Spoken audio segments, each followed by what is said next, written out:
lagi yang berkaitan dengan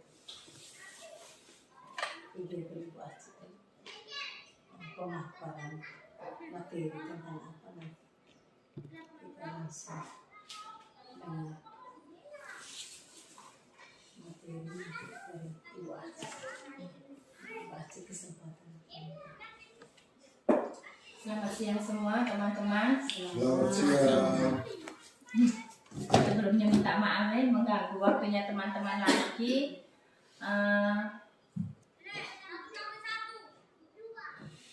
Terima kasih saya ucapkan sebelumnya karena sudah membantu saya dalam salah satu tugas modul 1.4 yang harus saya sosialisasikan di teman-teman. Ini untuk menggenapi tugas aksi nyata kami yaitu modul 1.4. Dalam modul ini kita belajar tentang budaya positif. Tentang budaya positif. Apakah budaya positif ini teman-teman sudah pernah mendengar kata budaya positif? Apa yang tersirat dalam teman-teman tentang budaya positif? Apa teman-teman? Seperti yang setiap hari kita lakukan. Memberi salam, iya, memberi salam. Terus apa lagi teman-teman? Banyak sekali.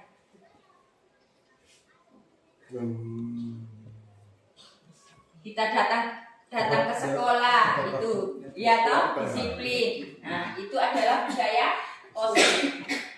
Itu adalah budaya positif, banyak sekali tentang disiplin, waktu. Itu banyak sekali ya teman-teman. Itu adalah budaya positif semua. Nah, apakah budaya positif penting di dalam lembaga kita ini? Penting. Penting. Kenapa penting? Marisa, kenapa budaya positif itu penting ada di lembaga ini? Supaya terjamin mutu dan kualitas lembaga ini. Iya, itu dari Bapak. Iya, itu dari Bapak Ina. Kenapa budaya positif itu penting? Mari teman-teman. Tidak usah takut. Mari. Tertib dan teratur. Iya. Merasa tanggung jawab. Iya. Menurut Bapak Risan, budaya positif penting supaya kita lebih tertib, bertanggung jawab. Iya, memang budaya positif itu sangat penting diterapkan di sekolah kita. Itu untuk memotivasi kita bahwa kita itu harus berbuat baik, berinisiatif. Kita harus berinisiatif. Kalau kita menerapkan budaya positif dan teladan positif kepada anak didik kita, berarti lembaga pendidikan ini bisa menjadi anak didik yang mandiri dan bertanggung jawab. Seperti yang kemarin, sesuai dengan Bapak Filosofi, konsep inti dari budaya positif.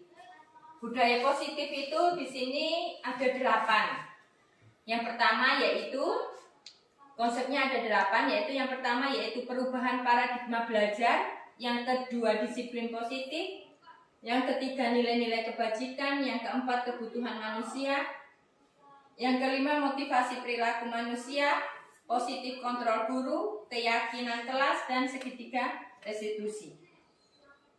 Dari 8 ini kita akan kupas satu-satu. Yang pertama yaitu perubahan paradigma belajar. Ya, paradigma belajar. Perubahan paradigma belajar. Perubahan paradigma belajar adalah pembelajaran dengan paradigma baru yang merupakan pembelajaran yang dirancang berdasarkan prinsip pembelajaran berdiferensiasi sehingga para murid belajar sesuai kebutuhannya berdasarkan tahap perkembangan sesuai teori psikologi modern untuk mewujudkan profil pelajar Pancasila. Iya, kita itu sebenarnya pembelajaran itu yang selama ini kita laksanakan berpusat pada murid atau berpusat pada guru? Selama ini yang kita lakukan. Berpusat pada guru. Baik, bagaimana Bapak Ino? Berpusat pada guru. Kenapa berpusat pada guru selama ini, Bapak Ino? Karena guru yang lebih aktif, sedangkan murid kurang aktif. Oh iya, oke. Seperti itu ya pemaparannya Bapak Ino. Teman-teman yang lain, pembelajaran selama ini nih seperti murid. Kalau saya merefleksi ya teman-teman, selama ini yang saya lakukan yaitu pembelajaran berpusat pada guru.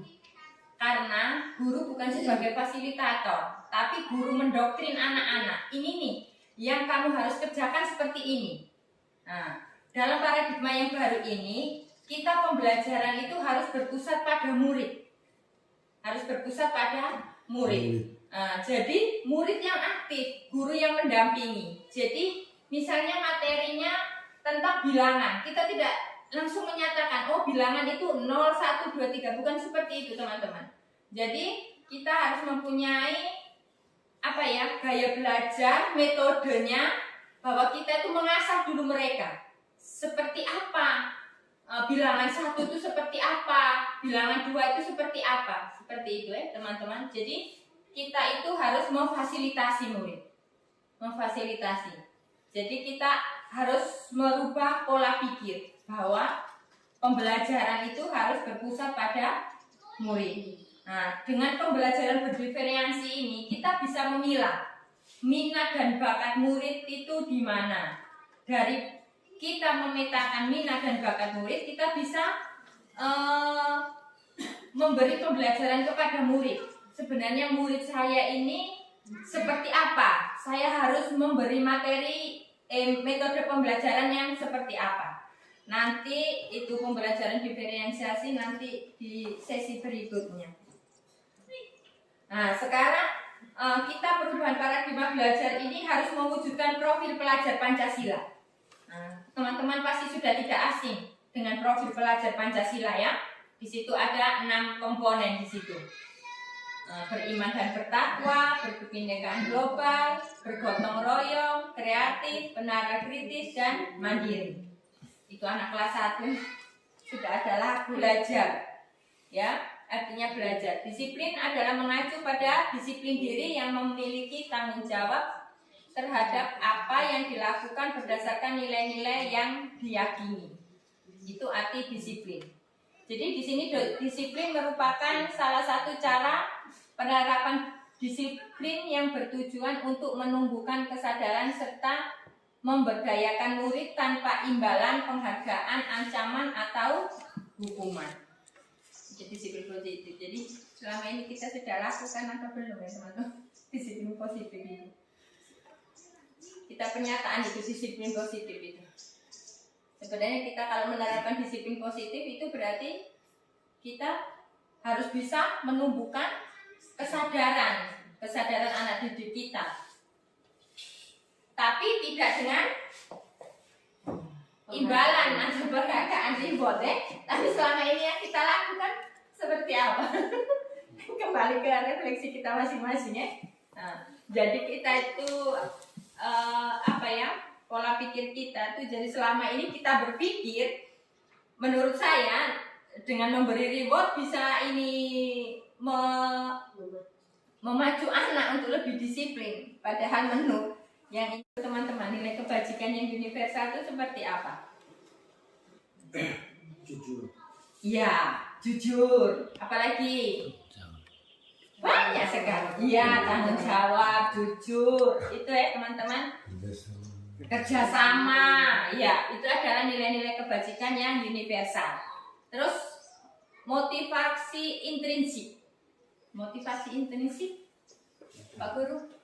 Intrinsik berarti iya, itu ya. Kita sebagai pendidik itu harus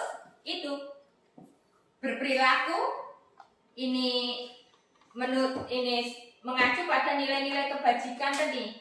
Terus dengan motivasi intrinsik berarti kita harus bisa menumbuhkan kesadaran dari peserta didik itu. Misalnya disiplin waktu, berarti bagaimana kita sebagai guru harus menyadarkan mereka bahwa disiplin waktu itu seperti ini. Ya, Bapak Mama, kita sudah ada gambaran sedikit dari disiplin positif. Mungkin sampai di sini ada yang ditanyakan. Atau kita lanjut? Oh ya, oke. Tadi dijelaskan murid tidak boleh memberi imbalan atau reward. Pertanyaan saya, kenapa tidak boleh memberi penghargaan? Sebenarnya kan penghargaan itu untuk memacu anak supaya kalau yang terlambat supaya lebih rajin lagi. Terima kasih. Terima kasih untuk Ibu An. Iya. Nah, itu kenapa murid tidak memberi imbalan? Pemahaman saya, mungkin ada teman-teman yang mau ini dulu. Mungkin ada teman-teman yang mau menjawab pernyataannya Ibu An. Kenapa? Karena dengan imbalan itu bisa memacu mereka, toh? Untuk menumbuhkan kesadaran bagi siswa. Iya. Kalau dengan adanya imbalan atau penghargaan, artinya murid itu kerja tidak berdasarkan kesadaran, melakukan disiplin tadi tidak berdasarkan kesadaran, karena mereka pikir saya rajin supaya dapat imbalan, maka dinyatakan di situ tidak boleh memberikan imbalan atau penghargaan dengan tujuan seperti itu. Murid itu harus melaksanakan sesuatu dengan penuh kesadaran dari dalam diri sendiri. Oh iya, terima kasih Mama. Itu. Ada teman-teman yang lain? Merubah pola pikir kita. Merubah pola pikir kita bahwa dengan kita memberi reward berarti kita akan membuat karakter anak itu semakin kerdil. Mungkin seperti itu ya, semakin kerdil. Jadi sekarang kita tugasnya sebagai pendidik itu menuntun anak, menyadarkan anak bahwa dengan penghargaan ini nih tidak akan memotivasi kamu untuk kedepannya. Itu dengan melalui motivasi intrinsik tadi. Kita itu sebagai guru harus memotivasi bagaimana motivasi yang dari anak itu bisa muncul, bahwa mereka itu melakukan sesuatu itu tidak mengharapkan imbalan tadi, imbalan reward. Iya.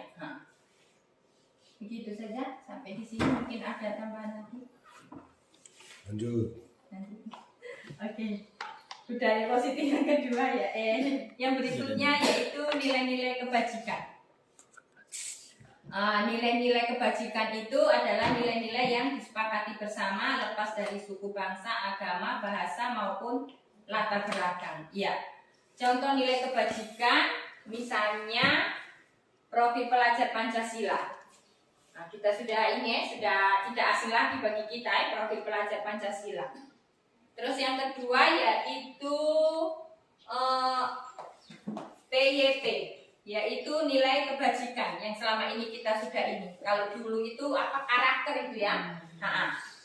Toleransi, rasa hormat, integritas, mandiri, menghargai, antusias, empati, keingintahuan, kreativitas, kerjasama, percaya diri, komitmen. Itu kita sudah sebelum adanya profil pelajar Pancasila kita sudah mengenal itu PYP, yaitu karakter itu ya. Yang berikutnya yaitu keterampilan hidup. Keterampilan hidup di sini dapat dipercaya, lurus hati, pendengar yang aktif, tidak merendahkan orang lain dan memberikan yang terbaik dari diri. Ini adalah keterampilan hidup yang selama ini kita sudah lakukan teman-teman. Ya, nilai kebajikan itu seperti yang Bapak Ferry utarakan tadi, jujur. Kebutuhan dasar manusia. Kebutuhan dasar manusia itu adalah segala sesuatu yang kita lakukan untuk mendapatkan apa yang kita inginkan. Seluruh tindakan yang kita lakukan memiliki tujuan tertentu. Dan semua usaha terbaik yang kita lakukan adalah dalam rangka agar kebutuhan dasar kita terpenuhi dengan baik. Kita semua ini mempunyai kebutuhan dasar manusia. Di sini kebutuhan dasar manusia misalnya apa saja Bapak? Teman-teman, kebutuhan dasar. Makan minum, iya, kebutuhan bertahan hidup Oke, bertahan. Makan minum, tanah tanah. Oh, iya, itu kebutuhan itu. Kebutuhan dasar manusia seperti itu, pangan, sandang, papan. Selama ini yang kita ini. Iya, di sini di budaya positif ini lahan hidup, makan, sandang, pangan, papan. Keamanan, kesehatan itu adalah kebutuhan bertahan hidup. Yang kedua yaitu kasih sayang dan rasa diterima.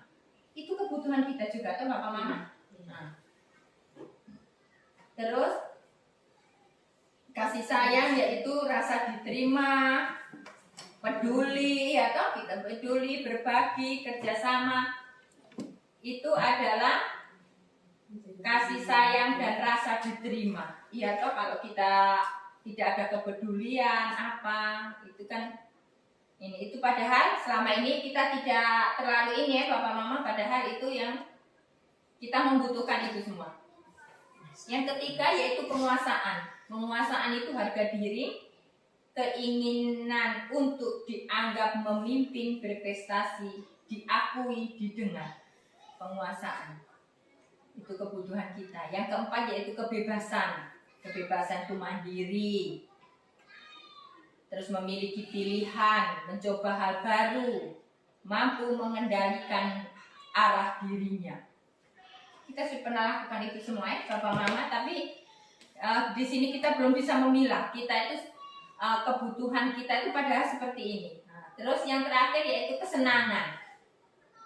Kesenangan itu bermain, humor, antusias, ketawa itu juga kebutuhan. Ya teman, marah itu juga kebutuhan kita. Kesenangan itu kesenangan. Bermain itu juga begitu itu. Itu adalah kesenangan.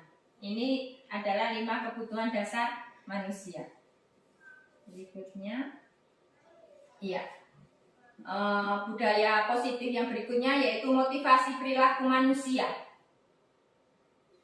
Motivasi perilaku manusia yaitu untuk menghindari ketidaknyamanan, hukuman. Tadi toh? Ya, itu motivasinya. Terus berikutnya untuk mendapatkan imbalan penghargaan dari orang lain. Dari motivasi perilaku manusia ini untuk menjadi orang yang mereka inginkan, kita menghargai diri sendiri dengan nilai-nilai yang mereka percaya. Itu harus tumbuh dari dari kesadaran diri kita motivasi intrinsik. Untuk menghindari kenyamanan, hukuman, itu kan harus dari diri kita.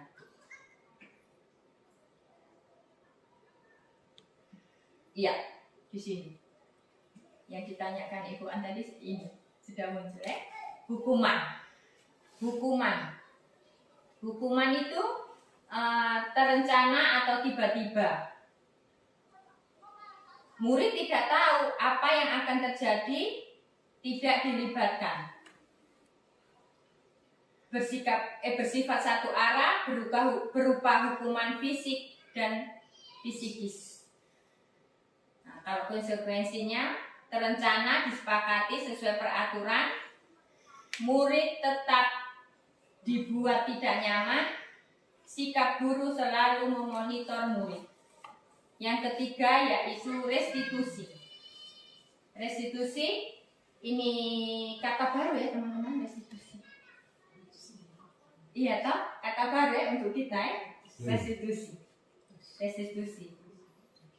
Iya. Nanti restitusi ini yang terakhir. Nah, restitusi yaitu proses menciptakan kondisi bagi murid untuk memperbaiki kesalahan. Nanti ada cara salah satu penyelesaian terhadap murid dengan ini restitusi. Yang kedua yaitu proses kolaboratif yang mengajarkan murid untuk mencari solusinya sendiri. Ini restitusi. Motivasi perilaku manusia tadi ini ya, hukuman, konsekuensi, restitusi. Hukuman berarti kita tidak lagi ya, Pak. Konsekuensinya ini, restitusi. Nanti ini budaya positifnya ini nanti restitusi, segitiga restitusi. Ya, itu tadi motivasi perilaku manusia yang tadi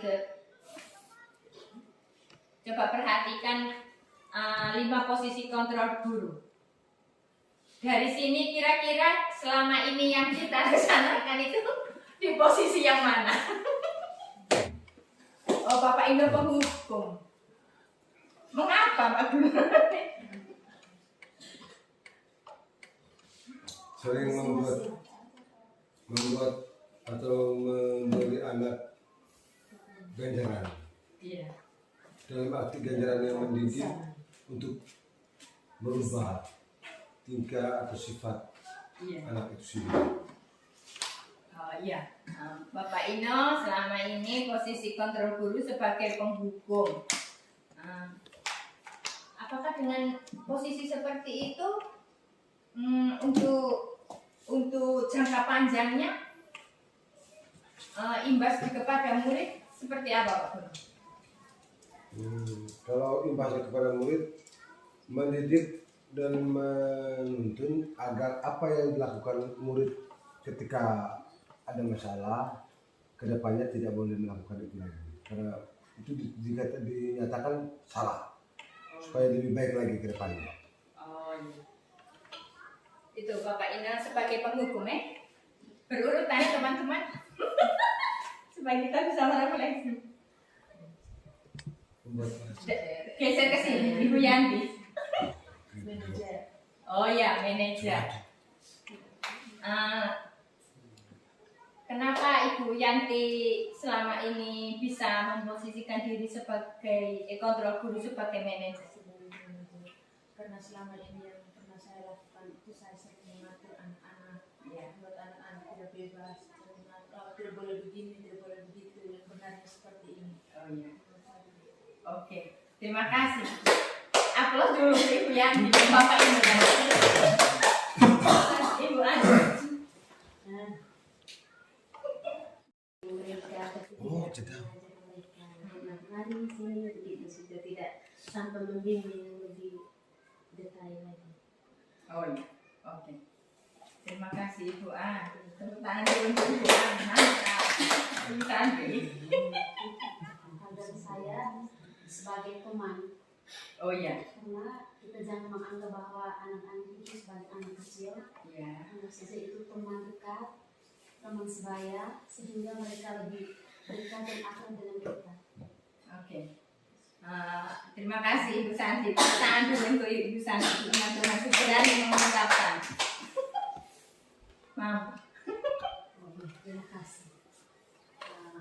Ini refleksi, Iya. saya mungkin lebih pilih di pemantau. Karena dalam kegiatan sehari-hari sebagai kepala sekolah yang sering saya lakukan selama ini hanya sebagai pemantau dari kelas ke kelas, tidak melakukan kegiatan pembelajaran dalam kelas yang bisa dilihat oleh teman-teman guru. Sedangkan kalau hanya pemantau itu hanya dilihat proses pembelajaran dilakukan oleh guru itu hanya dari jauh atau di depan kelas, tidak melakukan contoh atau melaksanakan kegiatan pelajaran yang bisa ditiru oleh teman-teman. Oke, terima kasih.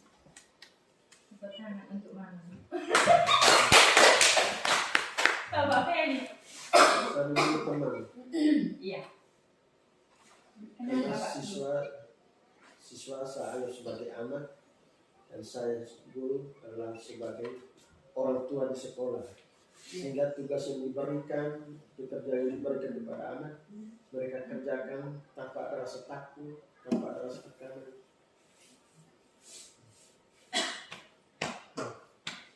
Oke, terima kasih. Terus siang kita banyak aplaus. Pak Rizal. Oke, baik, terima kasih. kalau saya pilih teman juga, Iya. karena dalam kebersamaan kita di sekolah, baik bersama teman guru, itu juga dengan siswa, kita lakukan sebagai teman. Jangan jadikan ada perbedaan. Itu juga dalam kegiatan bersama siswa juga, jangan biarkan mereka jadi tertekan. Buatlah suasana yang harmonis, bersahabat, sehingga proses pembelajaran juga dapat terlaksana dengan suasana yang menyenangkan. Jadi itu saja dari saya. Oke, terima kasih. Supaya tidak mengantuk, saya ada ice breaking sedikit. Oke. Kita nama-nama buah ya teman-teman. Kita kembali. Karena saya guru kelas 1, saya ini. Nanti yang diteruskan itu huruf terakhir dari nama buah itu. Misalnya dari Aci ya. Buah apel. Buah apel saya kasih di Bapak Risan.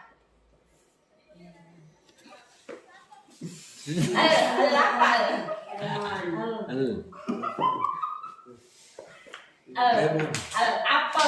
Buah apel. Huruf terakhir, lanjutan. Apa? Buah. Lemon. Buah lemon. Lemon kasih ke siapa? Kasih ke siapa?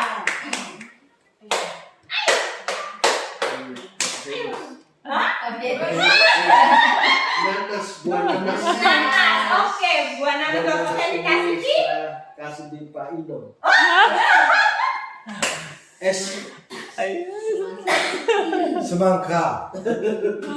Semangka saya kasih ke Ibu Yanti. Apel. Ay, apel sudah ya. anggur. Anggur.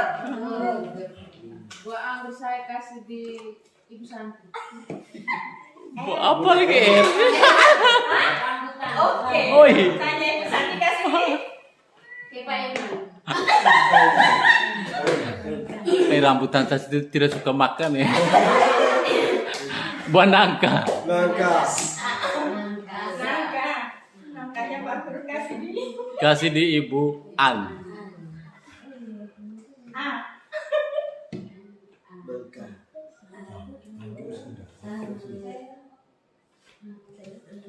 Anggrek lagi. Bunga anggrek. Buah anggrek. Buah anggrek. Pakai sudah. Supaya tidak ngantuk. Oke, mantap. Seperti itu ya. Seperti itu. Supaya tidak ngantuk. Ya. Kasusnya yaitu siswa tidak memakai atribut lengkap saat upacara bendera. Ya, yang pertama yaitu hormat pada bendera selama 1 jam. Berarti sikap apa ini posisi kita? Kalau pernyataan seperti itu berarti kita posisinya sebagai Penghukum. Terlalu lama. Terus berapa kali ibu bapak harus memberitahu kami, kamu selalu saja mengecewakan ibu bapak. Berarti Membuat merasa bersalah. Membuat merasa bersalah. iya, seperti itu ya. Selama ini sering lanjut ya. Sebentar posisi kita Lanjut. pas ya. Dari contoh ini kita sudah bisa merefleksi teman-teman posisi kita di mana begitu ya. Kita pilih yang itu, ternyata yang itu yang sering kita lakukan. Iya. Membuat merasa bersalah. Nah, lanjut. Iya, yang berikutnya. Ayo dong, ikuti aturan sekolah. Tolong bantu ibu bapak ya sekali ini. Ya sudah tidak apa-apa. Lain kali jangan sampai berbuat seperti ini lagi ya. Teman. Itu Teman. Pengajak. Hah? Itu Ya teman. pengajak. Ya, yang berikutnya. Kamu sudah melanggar peraturan sekolah. Kamu tahu konsekuensinya. Setelah upacara, kamu beri atribut ke koperasi dan jangan diulang lagi. Memantau ya. Oke, yang ini Ibu Yanti yang baca. Apakah kamu tahu kesalahannya? Kira-kira bagaimana kamu memperbaiki kesalahan? Iya. Ini manajer. Iya toh? Oke, dari sini tadi kita sudah tahu di mana posisi kita saat ini. Nah, yang kemarin kita posisi kontrol guru kita seperti apa? Kalau kita mau mengembangkan budaya positif kita, berarti kita sudah tahu posisi kontrol guru kita di mana. Seperti itu. Sudah, ini teman-teman. Sudah. Sudah. Sudah. Oke, saya berusaha ini ya. Lanjut, kita sudah ini. Oke. Iya. Sekarang saya kecewa sekali dengan kamu. Berarti posisi kontrol apakah aku? Aku ini guru ya. Berarti kita di posisi kontrol mana? Saya kecewa sekali. Mungkin sudah. Teman, itu bukan kalau Bukan, saya kecewa sekali dengan kamu. Saya kecewa sekali dengan kamu. Membuat Itu merasa kan- bersalah. membuat bersalah. Iya. Iya kan? Bersalah. Membuat rasa bersalah. Kita di posisi ini kan teman-teman? Iya, sering di posisi. Ya. Berarti untuk kedepannya seperti Kalau apa? kalau posisi Jadi saya seperti ini. pasti orang akan kecewa dengan saya. harus teman. Penghukum itu saat orang lebih banyak kecewa dengan pengambil kebijakan. Kita menghukum mereka sangat kecewa. Konsekuensinya dendam pada anak. Ya. Kamu tidak. Berikutnya, Kamu tidak. kamu tidak pernah benar melakukannya. Berarti bagaimana? Kamu tidak pernah. Itu apa? Memantau. Tidak, memantau. Mantap. Kamu Tidak, tidak pernah kamu tidak benar pernah. melakukannya. Bukan, aku tidak pernah benar melakukan. Memantau. Pemantau. Kamu tidak pernah Memantau. benar melakukannya. Berarti kita di posisi mana? Membuat masalah. Ayolah, lakukan demi Bapak Ibu ya. Berarti posisi mana? Teman. Kamu tidak pernah mendapat nilai jika tidak mengerjakan tugas. Berarti apa nih? Hukum. Iya. Jadi posisi kontrol guru, lima posisi kontrol guru tadi berarti kita harus pada posisi yang mana? Dari 1 sampai 5. Teman. Jadi 55 ini kan Karena kami semua ini semua. Oh ya. benar-benar bisa masuk. Betul. Mempengaruhi mereka Iya. supaya mereka tidak segan dengan kita. Mereka akan melakukan hal-hal baik dengan cara yang kita buat. Kita bisa memposisikan diri kita sebagai teman. Kita selalu mengajak mereka. Itu. Oke. Mama dalam posisi kontrol guru sebagai teman. Untuk yang lain, salah atau rendah diri. Posisi teman menggunakan hubungan baik dan humor untuk mempengaruhi seseorang. Pemantau, monitor, mengawasi perilaku berdasarkan peraturan dan konsekuensi. Untuk yang manajer, berbuat sesuatu bersama murid, mempersilahkan murid mempertanggungjawabkan perilakunya, mendukung murid agar dapat menemukan solusi. Teman-teman tadi sudah mengungkapkan posisi teman-teman dalam posisi yang mana. Di sini ada penguatan lagi. Kita ini di posisi yang mana?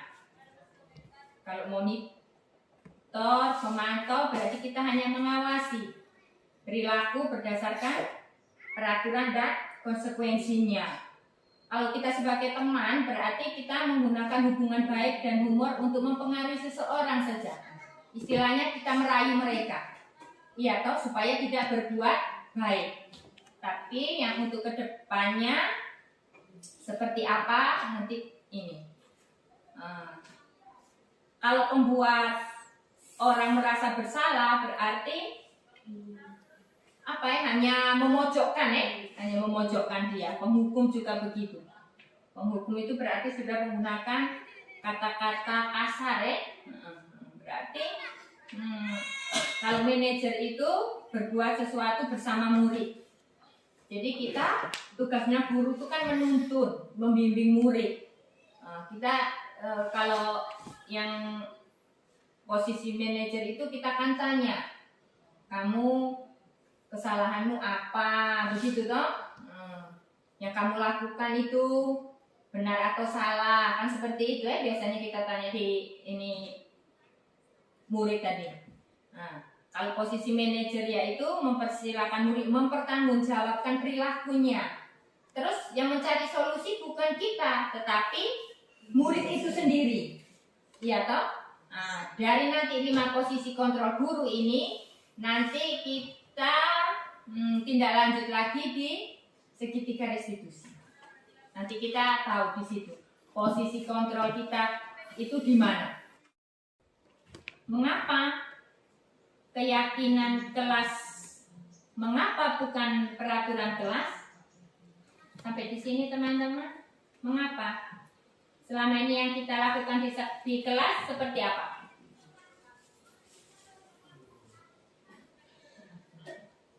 Oh, ayo Ibu. Ini Sakti. Selama ini, mengapa keyakinan kelas? Mengapa bukan peraturan? Selama ini kita peraturan kelas. Peraturan kelas. Mengapa peraturan kelas? Bedanya di mana? Mungkin mengapa keyakinan kelas dan mengapa bukan peraturan kelas? Sebenarnya keyakinan kelas dan peraturan kelas itu bertujuannya sama. Hanya mungkin kalau berbicara tentang keyakinan berarti harus benar-benar kita menjalankan, tidak boleh melanggar.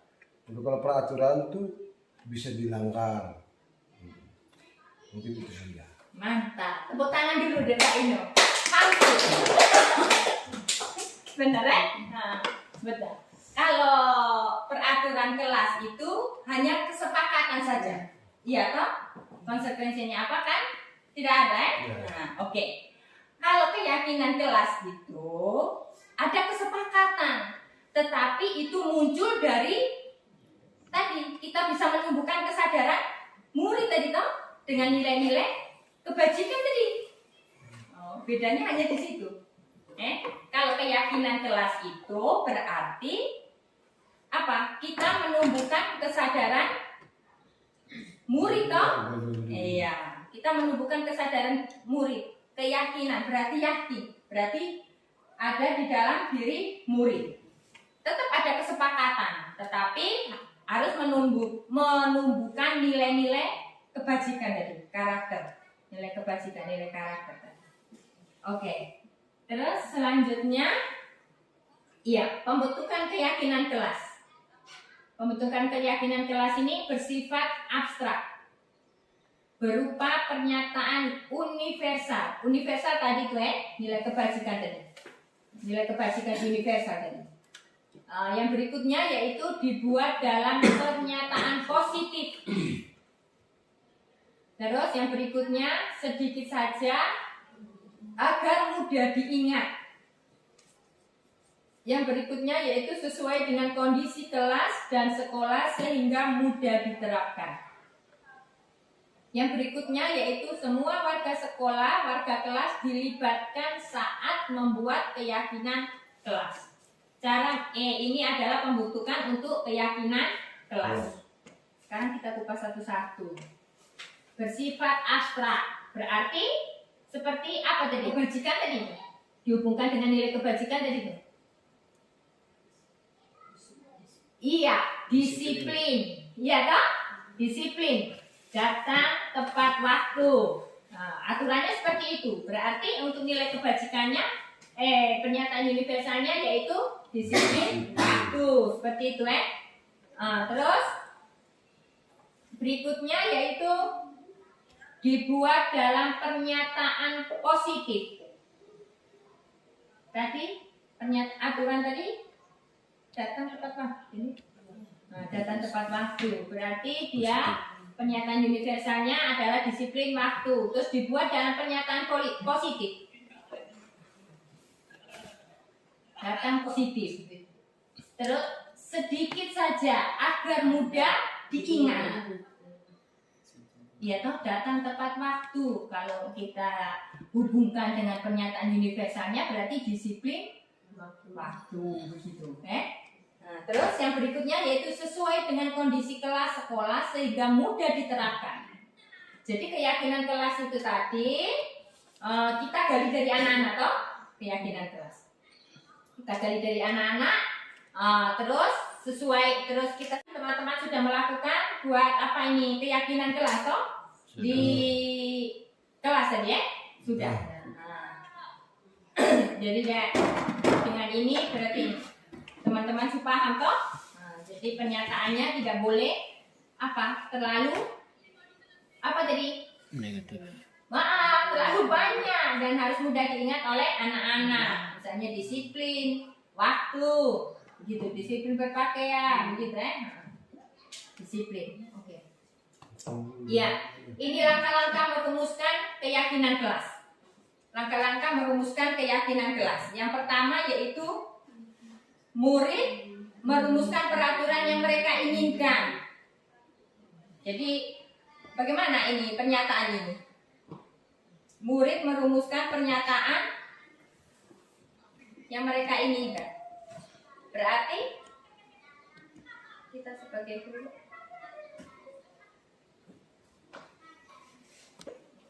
murid merumuskan peraturan yang mereka inginkan. Berarti kita menggali dari anak-anak toh? Oke. Terus yang kedua, mengulas peraturan yang sudah mereka tulis tadi, mengulas. Ini mengulas peraturan yang telah tertulis tadi. Nah, dari peraturan itu tadi Mengubah peraturan. dari peraturan itu tadi kita ubah menjadi Kalimat positif. iya, kita ubah menjadi kalimat positif ya. Nah, seperti itu. Terus yang keempat yaitu menyepakati keyakinan kelas. Menyepakati keyakinan kelas. Dari situ. Jadi tadi yang teman-teman sudah lakukan di kelas tadi bisa ini ya, keyakinan kelas. Tadi kita sudah tahu keyakinan kelas yang mana yang kita ini. Tapi keyakinan kelas itu tidak boleh banyak-banyak, jadi sedikit saja. Yeah. Misalnya 5, 8 begitu. Yeah. Keyakinan supaya bisa diingat oleh anak-anak. Sampai di sini ada pertanyaan? Tidak ada. Lanjut ya. Lanjut.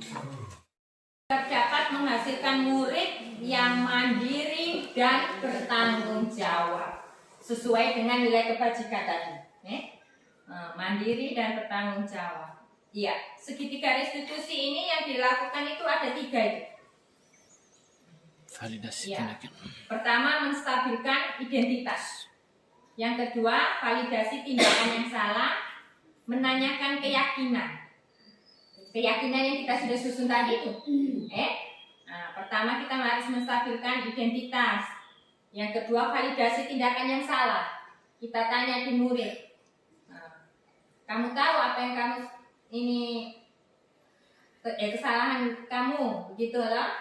Setelah itu kita sudah validasi, berarti kita menanyakan sesuai tidak dengan keyakinan yang sudah disepakati di kelas tadi. Seperti itu. Nanti memang yang untuk kelas 1 itu kita dengan berbagai cara, nanti mereka cara ini kita dengan gambar atau seperti apa toh, nanti baru kita ini sepakati.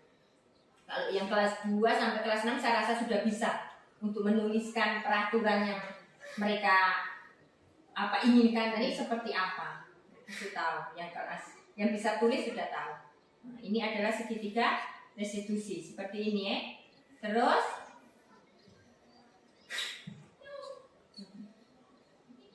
ini yang pertama yaitu menstabilkan identitas.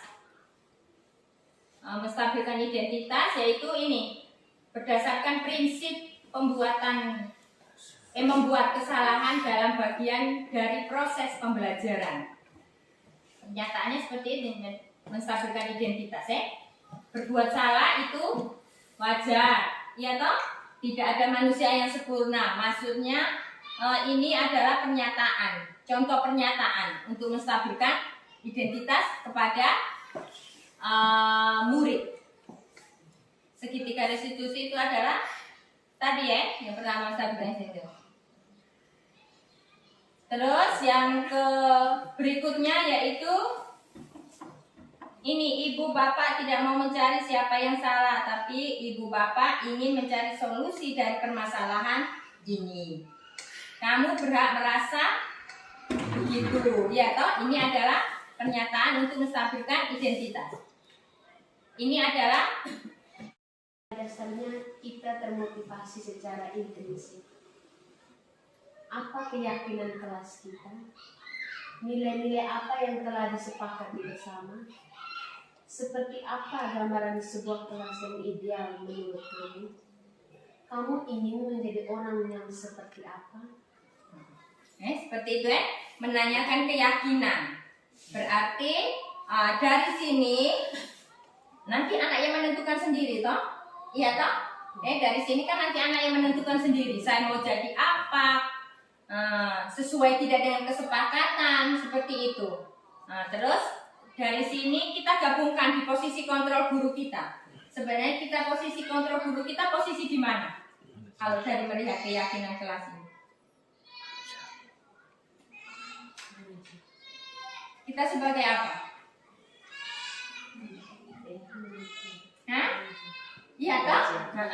Kalau dari keyakinan kelas ini kita posisi kita sebagai manajer anak sendiri. Kita memberi kesempatan kepada anak untuk mencari solusinya toh. Saya juga kadang merefleksi selama ini yang saya lakukan seperti itu, yang empat-empatnya itu. Padahal pada intinya kita guru itu posisi kita sebagai ini manajer tadi. Kita hanya sebagai fasilitator ya. Kita itu. Kamu ingin menjadi orang seperti apa? Itu kan pernyataan anak kan diasah. Kamu mau jadi seperti apa? Begitu ya. Itu untuk budaya positif yang terakhir. Jadi segitiga restitusi itu ini untuk menanyakan keyakinan. Ini jadi budaya positif tadi ada 8 toh. Iya toh, yang pertama kita harus merubah paradigma pembelajaran kita tadi. Berpusat pada murid, Oke, berpusat pada murid. Dari sini ada yang ditanyakan?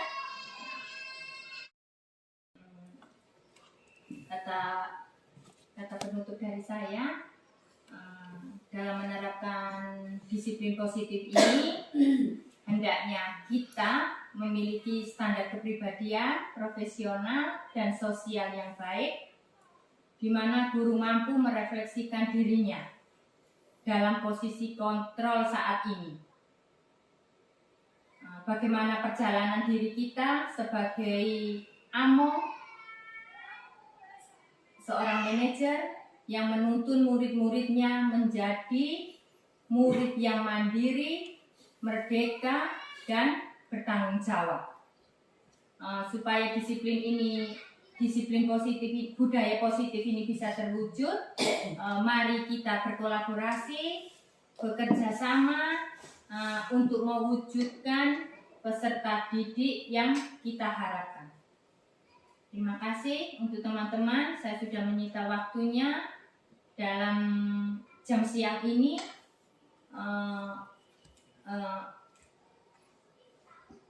Untuk teman-teman saya tidak bisa membalasnya, mungkin terima kasih. Saya kembalikan ke Mama.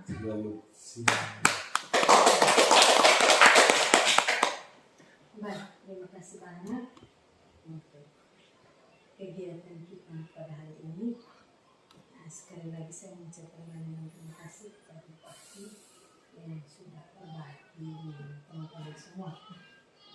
Saya pikir kegiatan hari ini sangat memotivasi kita untuk melaksanakan kegiatan pembelajaran untuk yang akan datang.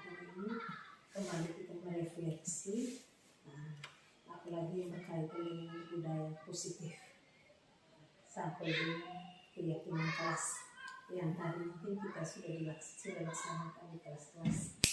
Saya tidak perlu mengulangi lagi, tapi yang intinya itu kita melaksanakan keyakinan kelas itu berdasarkan kesepakatan antara guru dan murid. Keyakinan kelas itu bukan hanya murid yang laksanakan, tapi kita sudah sepakat bersama, artinya guru dan murid harus melaksanakan itu. Kesepakatan yang telah kita tetapkan. Kemudian saya tidak mengikuti tadi yang terakhir itu restitusi. Ini kata ini mungkin kita sudah pernah dengar ya. Nah, dengar kalau dalam pemerintahan mungkin tidak menghilangkan yang tidak menyenangkan, kita harus memberikan restitusi. Jadi bukan dengan hukuman fisik yang kita berikan, tapi dengan apa kata-kata yang memotivasi mereka supaya mereka bertindak ke depannya, tidak artinya dengan penuh kesadaran diri untuk jangka yang panjang, bukan hanya di sini tapi untuk masa depan mereka sendiri. Jadi itu minta maaf untuk hal ini sudah menyita waktu, tapi ini adalah wujud apa dukungan kita terhadap teman kita Ibu Aci. Tidak menutup kemungkinan bisa mungkin ada teman-teman yang sudah bergabung dari grup penggerak CGP. Akhirnya kita kembali, kita sudah punya pengalaman ya dengan Ibu Aci. Nanti kita juga akan seperti ini kita laksanakan. Jadi itu saja. Kemudian